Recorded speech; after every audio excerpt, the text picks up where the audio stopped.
This is Samach Richter.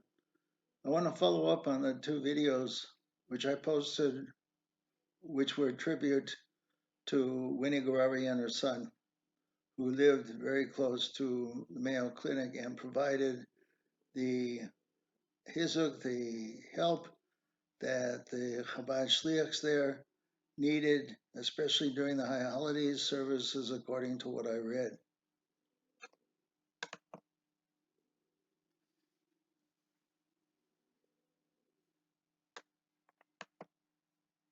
I heard back from my cousin who watched the previous video, and she confirmed that it was during the year of 1973 that I was there supporting them and helping them get through the difficulty they were experiencing as her father and her mother's husband, of course.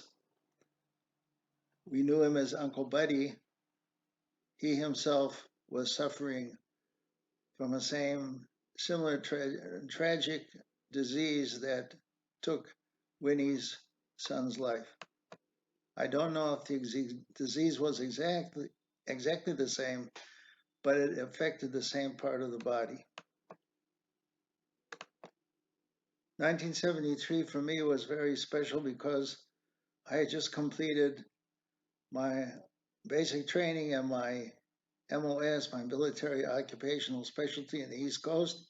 I came back, and by refusing to attend drills on Shabbos, I was given, instead of a Morse code interceptor specialty, which I would carry on in Fort Snelling in St. Paul, which is closer to Minneapolis St. Paul Airport, I would carry on as basically an office clerk.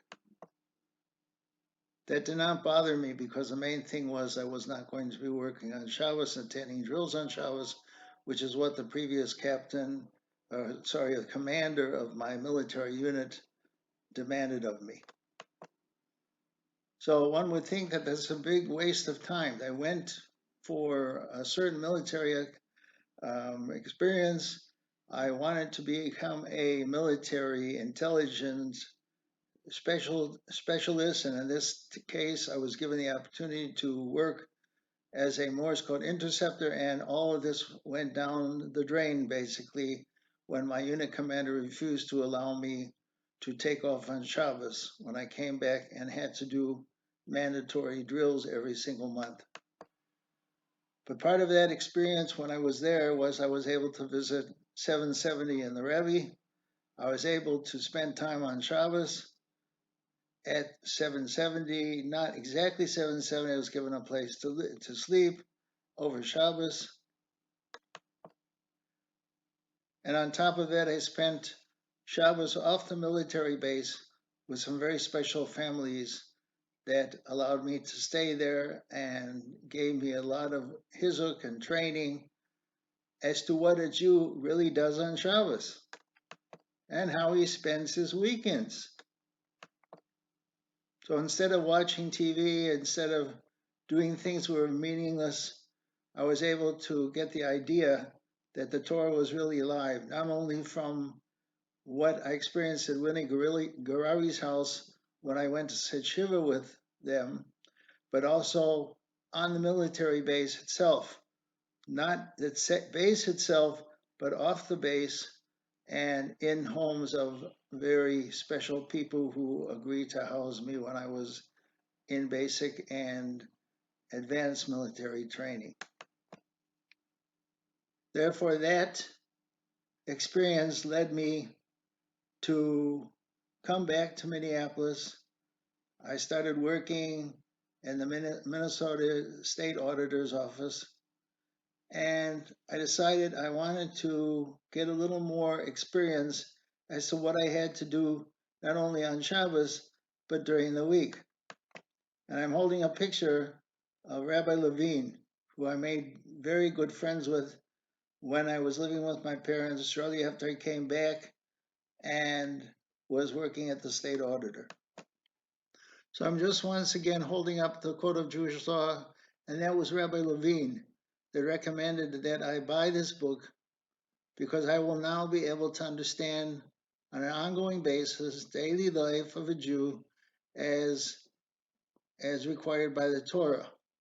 And it made it very simple for me. I didn't have to go to the Torah. I didn't have to understand what the Torah was saying. I just had to read here because it was translated not only from, it was translated into English from Hebrew, but I had to read here the daily requirements that we had to do as Jews. Rabbi Levin was davening, and he was a rabbi at what was known at the time that I was there and going to shul over on that side of St. Louis Park. It was called the Sharei Chesed Shul.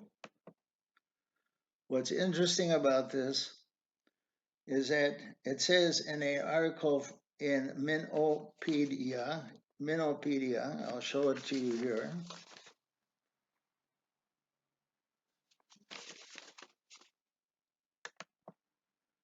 That the shul that Rabbi Levin was at was located in North Minneapolis, and it was called Shari Sedek.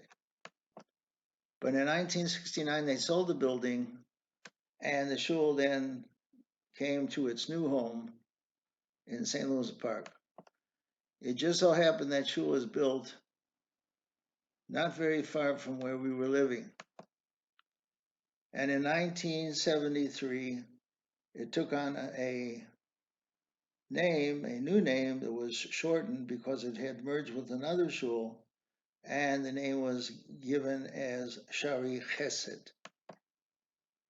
I am convinced that because of my exposure to Chabad and my exposure to the East Coast and everywhere else that I went when I was in the army, that this was a blessing in disguise, that Hashem created for me an opportunity to go to the East Coast to see what Jewish life is all about and not just stay confined to St. Louis Park, where Judaism and being a frum, a religious Jew, was not exactly easy to do at that particular time. This was in the early 70s. In order not to make this video too long, I'm going to stop here and make another video which will follow, which will describe who Rabbi S.I. Levin really was and what he meant to me in my life as I was becoming more and more religious.